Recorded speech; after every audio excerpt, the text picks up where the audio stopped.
Now we will see how to register your Astrometrica software once you have successfully installed it.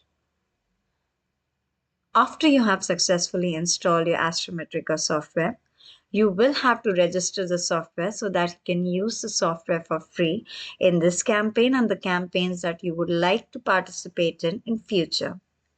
In order to register, you will have to hit on Help and then on Registration. Your team leader will provide you with the registration key. The license is IASC in all capitals. The key password is TLD in all caps -171. Once you have entered the registration key, press OK. Your software now is registered and you can use the software for free in this campaign and for the future campaigns.